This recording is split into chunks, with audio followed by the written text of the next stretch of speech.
I am Kesten Rono, and you are here.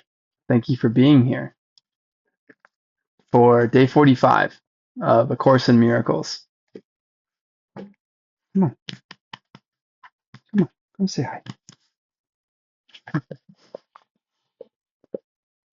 I am reminded that God is the light in which I see, and I'm grateful for the opportunity to see life differently.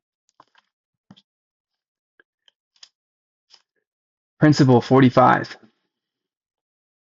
A miracle is never lost. It may touch many people you have not even met, and produce undreamed of changes in situations of which you are not even aware. I'm not sure I'm aware what that even means. A miracle is never lost. Up to this point, I'm not sure I had even considered the idea that there is a possession of miracles. We have been told that miracles are some natural process occurring all the time, and that it is our conscious control over miracles which may misguide them, thinking that somehow we know best with our tiny sliver of perception within time. Yet often we may realize, if we choose to reflect, that we are aligning ourselves with a fear-based perspective. We are assuming allegiance to the ego itself, which is saying, I only know this much, and there's an infinite unknown, all of the ways I could be destroyed. Therefore, I am under attack. I am in conflict with something. With what? Well, God, of course, love in the unknown, which cannot be perceived from a very base level in the body aligning with the ego. So we build with what we think is light, what we think is truth, but they are illusions. How can they be illusions?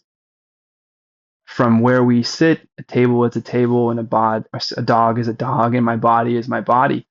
But from some other lens, perhaps the lens of all time, or whatever we are as a spirit mind, derived, created from, created by God, that from this lens, where we are closer to all knowledge, to truth, to a greater perspective across time with a greater understanding or a total understanding, we can simply see that our reaction is a natural process, this idea of fear, because we do not know what is happening next, and therefore we are attempting to set ourselves up for the greatest success. And we are measuring our success, our best interests, we imagine, by preserving our life, by gaining control, by trying to order the disorder that we perceive, because we cannot see everything ordered in its perfection. We simply do not have that purview. So we gain some control, which makes us feel powerful as we prove ourselves right that, hey, I saw this happen before and it's happening again, and it happened the exact same way. I have the survivor's bias, the winner's bias. But this power is often relative to a lack created somewhere else, because we are creating with illusions. We're not giving and receiving as blessings do. They're gifts to both the giver and the receiver. That a miracle process reverses the laws of physics, that we may forgive and receive forgiveness, that we may show love and receive love. And we release control over the timing and expectation of how that must work. And when we do that, we give in to this unknown. We are surprised by how much love and forgiveness and excitement and opportunity we may receive, because it is now being revealed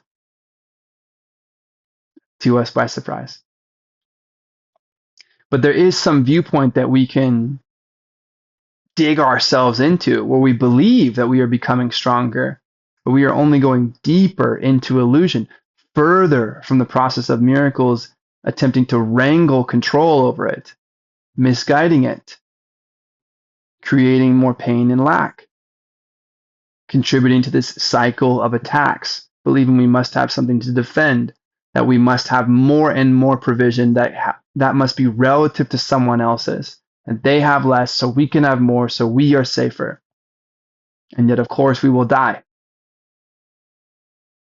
and we can't take it with us. But we believe that there's something else to us. Again, we've seen a pet or a person passing, and we know that there's more to what was happening in the body. Somebody explains an out-of-body experience. Where were they identifying if they weren't in their body? Something invisible to us in the same exact room, but something immediately familiar to them seeing their own body. And they can describe a sense of peace, levitating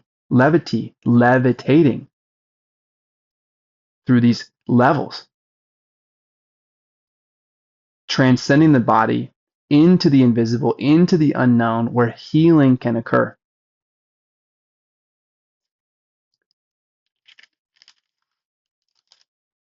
On day 35, we learned miracles are expressions of love, and we know from day 1 that all expressions of love are maximal.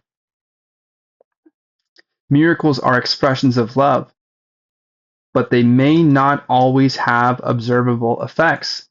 That there's something about how they're being perceived or through what lens. Not that a miracle is bigger or smaller, that it's too small to be perceived, but it may not have observable effects. I believe this is something about from where we are perceiving this process of miracles, perhaps. And today we are saying a miracle is never lost. It may touch many people you have not even met and produce undreamed of changes in situations of which you are not even aware.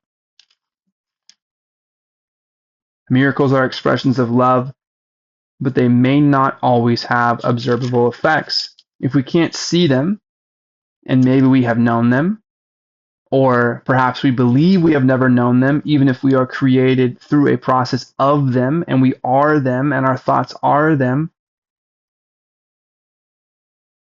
But if we have never believed we know them because we are associated with this ego body, rather than assuming a perspective of spirit identification, even if we believe we've never known them, it doesn't mean that they haven't been there necessarily. If we believe we've never known love, or even if we think we are in love while we believe we must fight, we are still tricking ourselves. And below all of this cycle of attacks is some foundation, some unconditional idea of truth and love. The premise on which you and I are created as a spirit mind. Therefore, imagining in its holiness everything that is being experienced as a body. Depending from where we are perceiving, we may or may not notice the truth versus the illusions. We may think that miracles are gone, that they're lost, that they need to be found. But then we remember, miracles are occurring all the time. If not, something has gone wrong.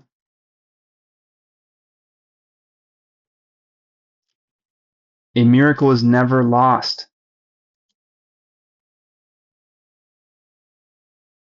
It can produce changes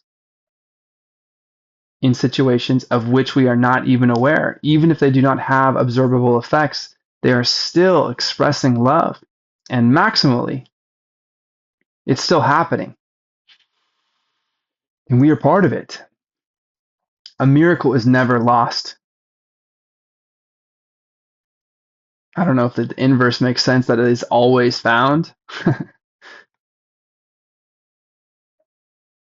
or that it's a process. We may believe that we are outside of it, the separate ones. We are separate from God, separate from a process of miracles. Not me. I'm in too much pain. I've had too much trauma. I'm too poor. I'm too sick, too dumb. I'm too sad, too useless. We may slip into darkness, but it doesn't mean that the process of miracles, that our thoughts, are lost. In fact, miracles, may touch many people we have never met, that an expression of love may reach someone else. You listening to me, if you're listening to me, thank you. I don't know. And if I was worried about whether or not someone was listening to me, perhaps I would not speak. I'm sharing with myself at least, but I'm leaving this somewhere in case someone has some idea that comes to them based off of something I'm sharing. That if miracles can provide an awakening to some sense of truth, an alignment of true vision with the Holy Spirit, which is separating illusions from perfections, observing them differently, providing a link from wherever we are perceiving with the knowledge of God.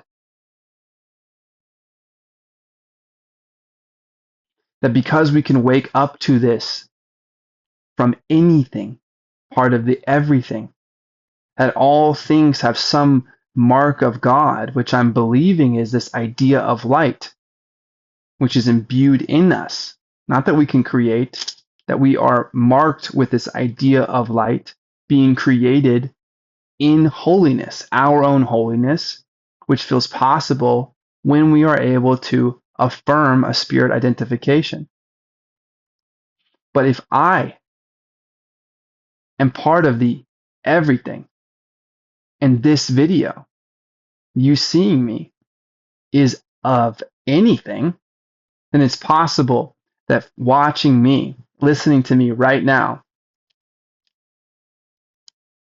of which I am not aware, some situation,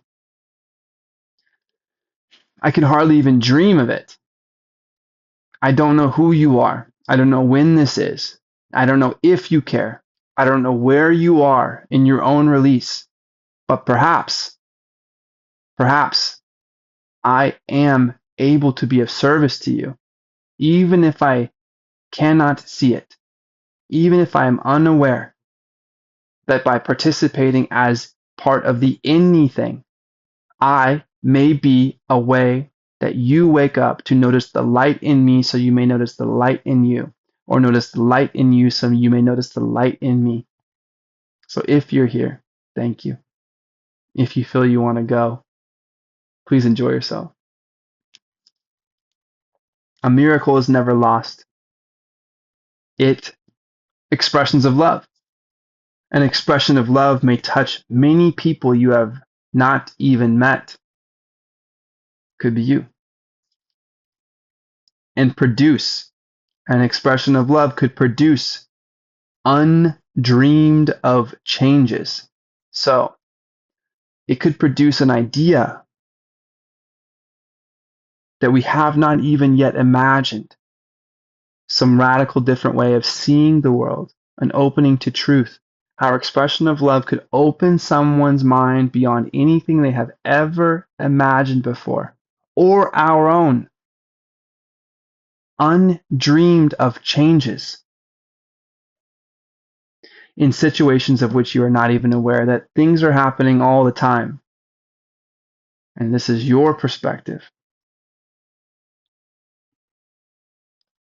And there is a infinite, which may already be, but from a body.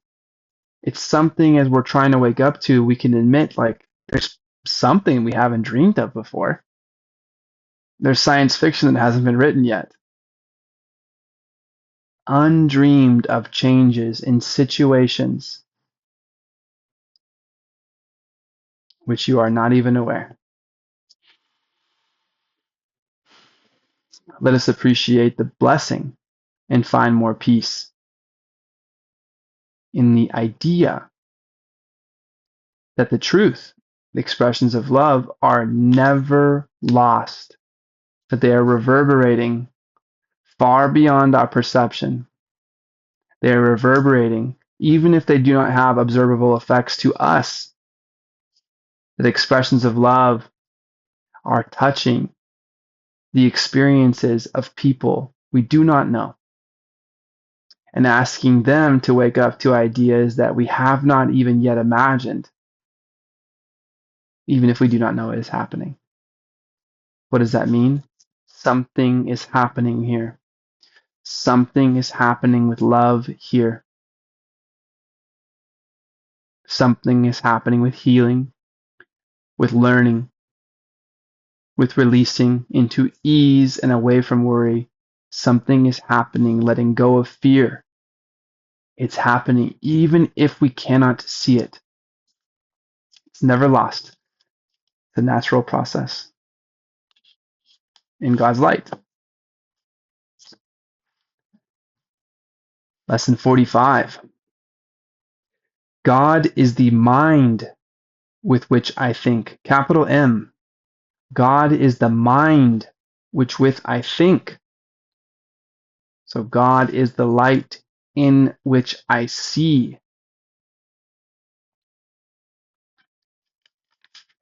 In which I see. God is the mind with which I think. God is the mind with which you think. Today's idea holds the key to what your real thoughts are. Our real thoughts are in this idea that God is the mind with which I think.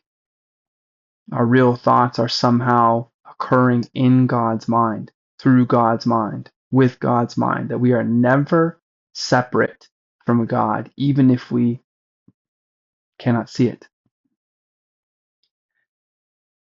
Today's idea holds the key to what your real thoughts are.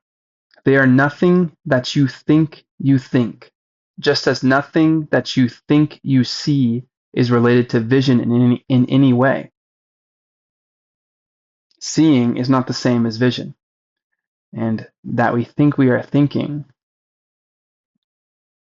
is not a real thought. There is no relationship between what is real and what you think is real. Whoa, there is no relationship between what is real and what you think is real. What I think is real. What do you think is real? This door? All these things, they feel real. The raindrops from the window. But this has no relationship, we are being asked to believe, to what is actually real. Nothing that you think are your real thoughts resemble your real thoughts in any respect. Nothing that you think are your real thoughts resemble your real thoughts in any respect.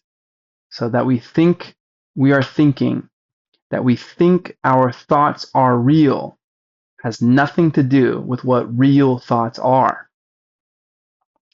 Nothing that you think you see bears any resemblance to what vision will show you.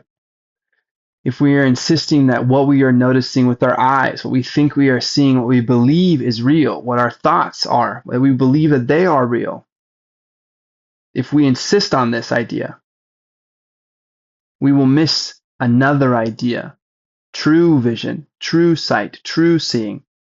Nothing that you think you see bears any resemblance to what vision will show you. That even if we were seeing only beauty, peace, nature, provision, happiness, fullness in all of its capacities, that nothing at this point on day 45 that we believe we are seeing, that we think,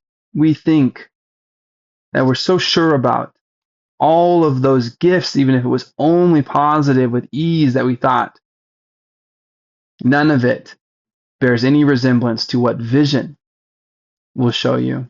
God is the mind which with I think. God is the light in which I see. You think with the mind of God, capital M, God's mind. You think with the mind of God. Therefore you share your thoughts with him, as he shares his with you. They are the same thoughts, because they are thought by the same mind. What a trip. How what you are thinking about is what God is thinking about, because you are thinking with God's mind. To share is to make alike, or make one. Nor do the thoughts you think with the mind of God leave your mind, because thoughts do not leave their source. Therefore, your thoughts are in the mind of God as you are. They are in your mind as well, where he is. We are in God's mind. God is in our mind. I'll reconcile that later with more learning. To share is to make alike, or to make one. I like this idea. If we're in a relationship, we become more like our partner, possibly, over time if we are sharing ourselves. If we are growing with our pet, we are becoming more like their mannerisms in a way, or combining some idea and meeting in the middle. We are becoming alike by sharing, especially sharing openly. Nor do the thoughts you think with the mind of God leave your mind, because thoughts do not leave their source. It's funny, we're doing these reflections like yesterday, and we are supposed to pay no mind to our thoughts as we sink deeper into ourselves towards God's light and possibly experiencing it. That somehow, or we want to let our thoughts go, is a saying, but they're not going anywhere. They still exist in the mind, even if they're not observable. This is inviting us to see an idea where God is a mind, or at least has a mind, and in that mind we exist, our mind creating our body, that we are in our own holiness, that our holiness comes by being derived, created from God, by God, from his mind. We are created in the image of God. We are a mind of God's mind. We are part of his experience. We are here to see and perceive. He is the realm of knowledge. He can create in perfection. And because we are created in the image of God, we are part of his perfection. Your thoughts do not leave your mind, because thoughts do not leave their source. God is our source. God is strength. And the source of miracles is love. And we are miracles. God is love. Nothing leaves unconditional love.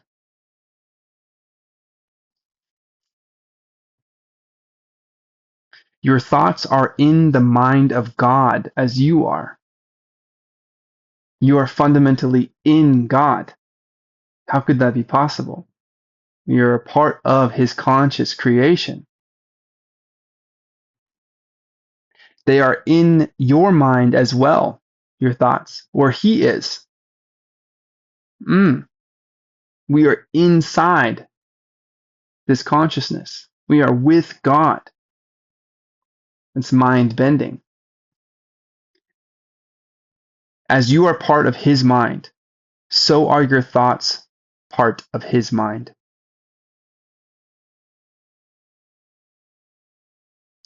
Where then are your real thoughts? Today we will attempt to reach them. We will have to look for them in your mind, because that is where they are. God is in our mind. That is where he is. And we are in his. So we will be looking in our own mind for our own real thoughts. they must still be there because they cannot have left their source. So we were having thoughts, ideas, imagining, whatever the case is. And because it is not at front of mind and focus, does not mean that it has gone anywhere. It's still within the realm of mind. Every idea that's ever been thought of is existing in the mind forever. It would need to be like God's light within us, formless, infinite, to hold every idea that could ever be.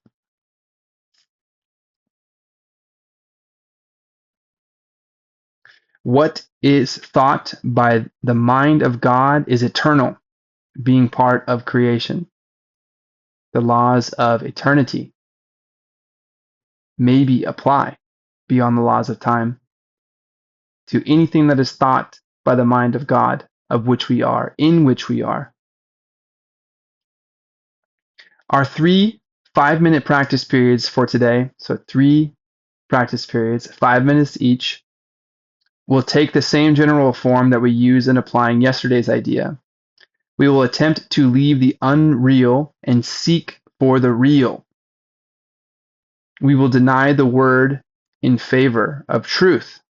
We will deny the world in favor of truth. I hear denying. I remember denying body identification, where we exist in time and space. We are curious about real thoughts. So we will extend ourselves beyond the body, transcend into the invisible. We will deny the world in favor of truth. So we are affirming truth. When we deny our spirit identification, our body identification, we affirm our spirit identification. And somehow this is the realm of truth. We will not let the thoughts of the world hold us back. We will not let the beliefs of the world tell us that what God would have us do is impossible. The ideas that we have adopted, which are limiting for us, we will not borrow them and say that we cannot reach God, we cannot reach our real thoughts. It is possible. Instead, we will try to recognize that only what God would have us do is possible. Only what God would have us do is possible. There is nothing else to do but act on the will of God. We will also try to understand that only what God would have us do is what we want to do. So what God would have us do is what is possible only. And it's only that we want. That this must be somehow aligned to our best interests. That these are our true goals. To act on behalf of God, connected to his mind. Living within his mind, he living within ours. That all we can do is act with God. And all we want to do is act with God. And anything beyond this is an illusion. Wouldn't it be fun to build with truth and love?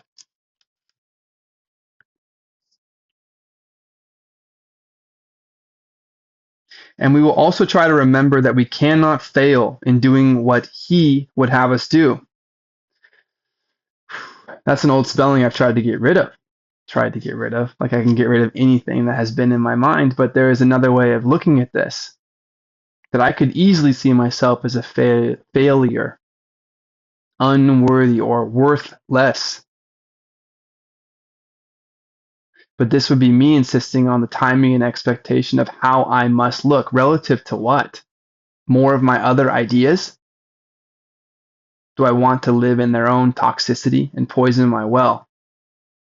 Or can I allow myself to see that possibly, even if I don't know it that way, there is another way of looking at this, that somehow I have been trying to do my best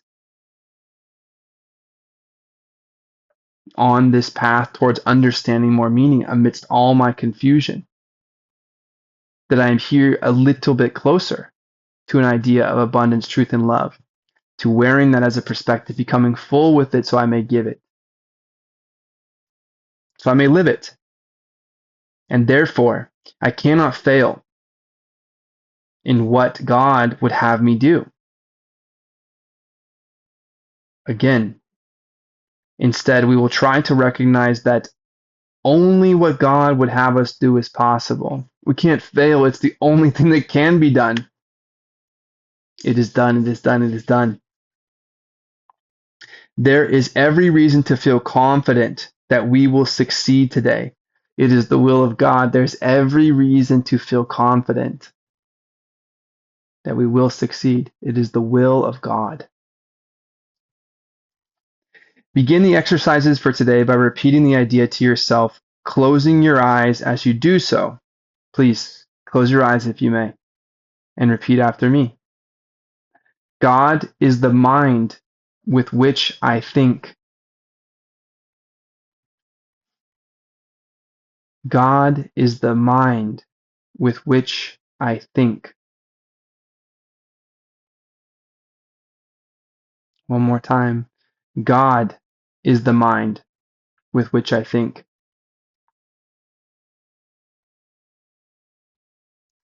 You will repeat this idea to yourself. You will be successful. You are doing the will of God. There is nothing else you could even do, and you will eventually see, we are being told, that this is what we want to be doing as we can discover more understanding. 3 5-minute periods. Close your eyes and repeat to yourself, God is the mind with which I think. Then spend a fairly short period in thinking a few relevant thoughts of your own, keeping the idea in mind. After you have added some 4 or 5 thoughts of your own to the idea, repeat it again and tell yourself gently, my real thoughts are in my mind. I would like to find them. God is the mind which with which I think. God is the mind with which I think. I want to see in love. I am made in holiness and never alone.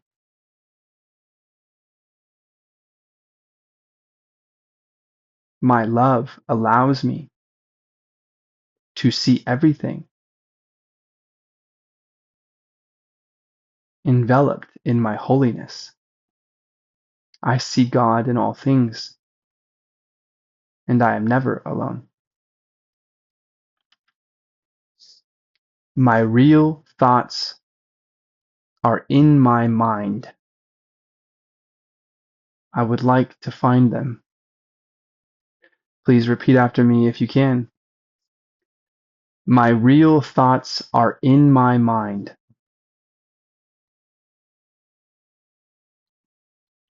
I would like to find them. One more time, all of it together. My real thoughts are in my mind. I would like to find them.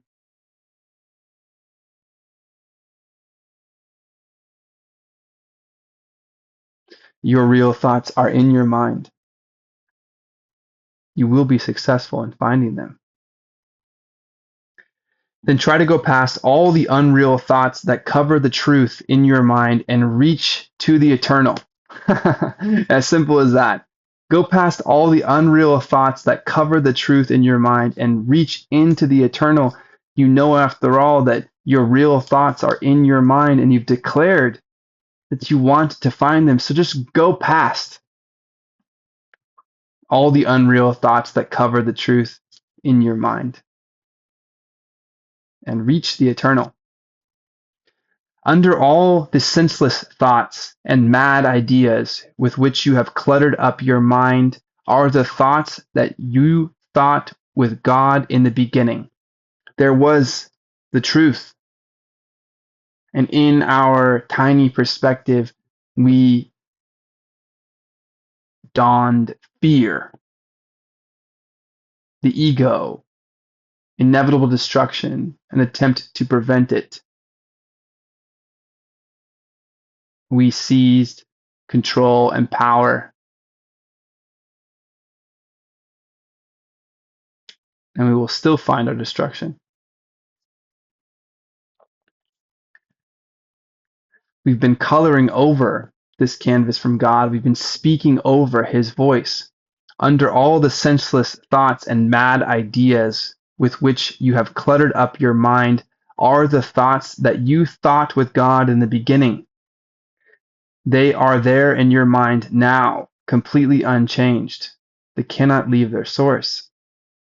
All the thoughts you thought with God in the beginning, whatever we've covered up and forgotten. Remember, miracles are never lost.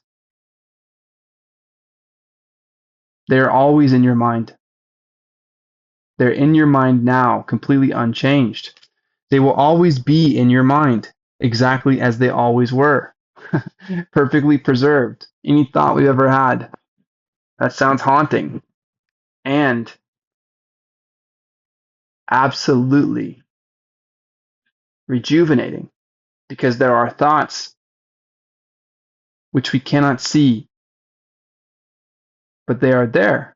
The ones that we were sharing with God in the beginning, allowing us to see a different way of seeing the world, a truth that we have a connection, that we are never alone, that we have been creating an illusion separating ourselves from God, and all we need is the black swan event to transcend the body and realize that there is another way of seeing this. We know for sure.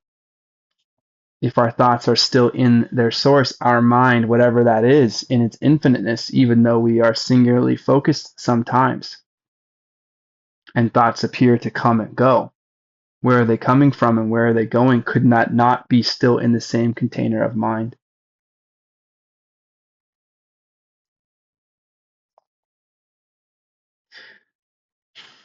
Your thoughts will always be in your mind, exactly as they always were. Everything you have thought since then, the beginning, since then, will change. But the foundation, whoa, capital F, but the foundation on which it rests is wholly changeless. The foundation on which thoughts rest is wholly changeless. It's unconditional. The foundation of whatever our connection to God is, our thoughts in our mind, the very foundation, capital F, the foundation of all thoughts, of what we are, what we believe we are, and our connection to God, that this foundation is unconditional. It is wholly changeless. God is love. Unconditional love lies at the foundation of everything we are experiencing. It is this foundation toward which the exercises for today are directed. Here is your mind joined with the mind of God. Here are your thoughts one with His. For this kind of practice, only one thing is necessary. Approach it as you would an altar dedicated in heaven to God the Father and to God the Son. Okay, this is true devotion. We are going to approach this foundational idea that we are connected to God's mind directly, that we are in His and He is in ours, and that all thoughts exist forever in their source, entirely unchanged.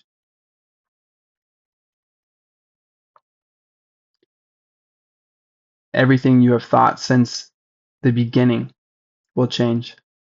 We are some time, supposedly, beyond the beginning thoughts. They have changed. But the foundation on which it rests is wholly changeless. It is this foundation toward which the exercises for today are directed. Here is your mind joined with the mind of God in these exercises, in the foundation. Here are your thoughts one with His in the foundation, the beginning, where you had thoughts with God directly, since which they have changed, but they exist in their original creation, in the limitless light, the unformed.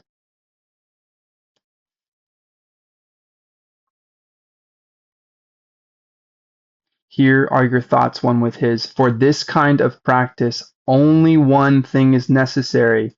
Approach it as you would an altar dedicated in heaven to God the Father and to God the Son. We are being told we are sons of God. We are dedicating this to ourselves, that somehow God the Father and God the Son are combined. Can you imagine an altar, if you've ever been to church? An altar in heaven? It'd be an altar of altars. And it's dedicated to God the Father and God the Son. We would approach this with extreme reverence, gratitude.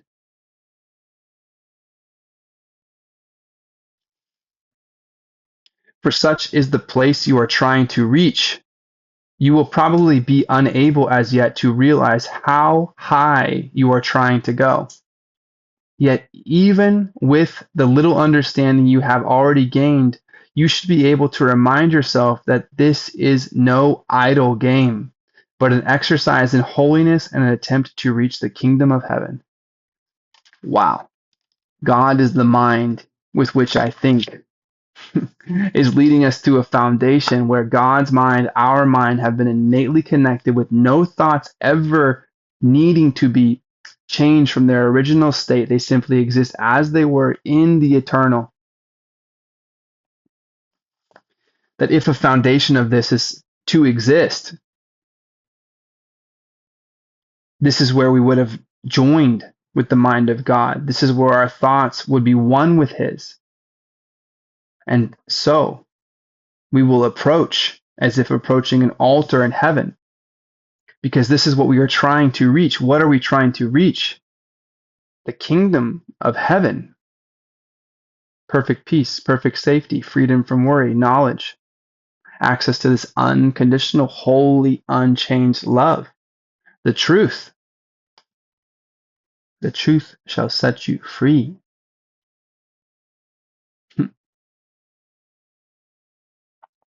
Even with the little understanding you have already gained, you should be able to remind yourself that this is no idle game, but an exercise in holiness. You are holy. You are of God. And an attempt to reach the kingdom of God. We are attempting to wake up from our bodily confusion, affirm our spirit, and realize how high the ascension is to true knowledge. In the shorter exercise periods for today, try to remember how important it is for you to understand the holiness of the mind that thinks with God. Try to understand the holiness of your mind that thinks with God. Take a minute or two as you repeat the idea throughout the day to appreciate your mind's holiness.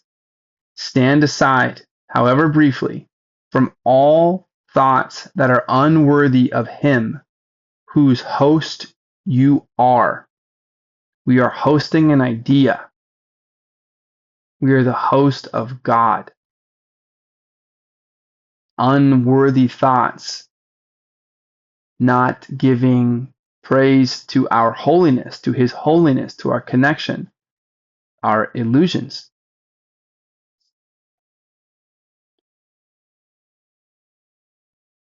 Thank Him for the thoughts He is thinking with you. Creator, thank you for thinking with me, dreaming with me. Thank you for preserving all ideas. Thank you for allowing me the opportunity to return to an idea of a foundation which is wholly unchanged, some unconditional love perhaps of which you are, where you and I understand innately that we are connected, that we have been thinking together. We have still been thinking together, and more or new thoughts have arrived. And the old thoughts, so to speak, that go away have not gone anywhere. They're filed somehow in the disorder of the unknown. And the miracle is a process of organizing all of this information, organizing these levels. That through this process, we have the ability to wake back up to ascend, to find levity, to levitate, to go up the levels, so to speak, to God, to knowledge. That God is a light in which I see, and God is the mind with which I think. Thank you, Creator, for thinking with me, even when I have not believed it could be observed.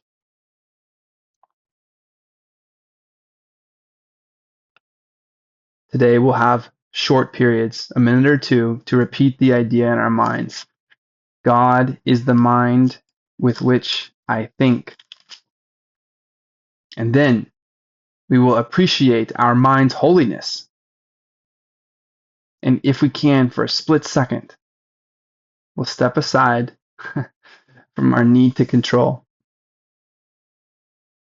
Step aside from all of the thoughts that are unworthy of Him whose host you are. And thank Him for the thoughts He is thinking with you. This is an exercise in holiness, an attempt to reach the kingdom of heaven. So please, 3 times, 5 minutes, close your eyes. God is the mind with which I think. Allow yourself to say a handful of relevant, worthy thoughts, and then say, my real thoughts are in my mind. I would like to find them. God is the mind with which I think.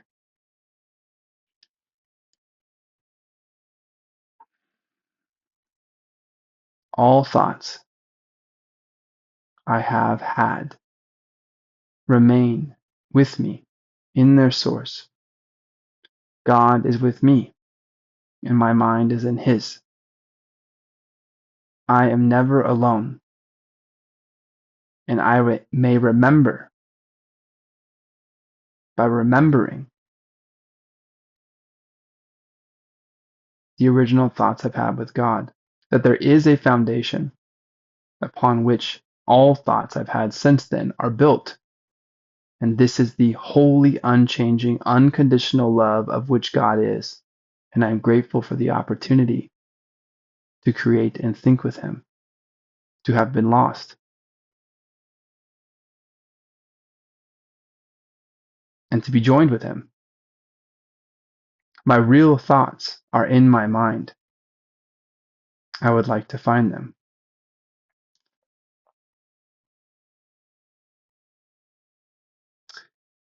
The foundation on which this rests is wholly changeless. Here is your mind joined with the mind of God. Here are your thoughts one with His. Approach it as you would an altar dedicated in heaven to God the Father and to God the Son, for such is the place you are trying to reach. This is no idle game, but an exercise in holiness and an attempt to reach the kingdom of heaven. Appreciate your mind's holiness as you repeat this idea throughout the day. God is the mind with which I think. My real thoughts are in my mind. I would like to find them. This is an exercise in holiness, an attempt to reach the kingdom of heaven. Appreciate your mind's holiness. Thank God for the thoughts He is thinking with you.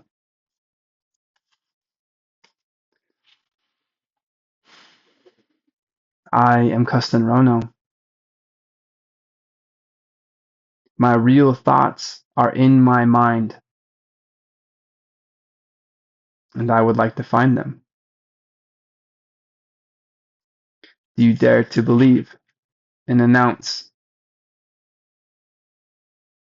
and appreciate and love with open-mindedness a new idea that God is the mind with which you think?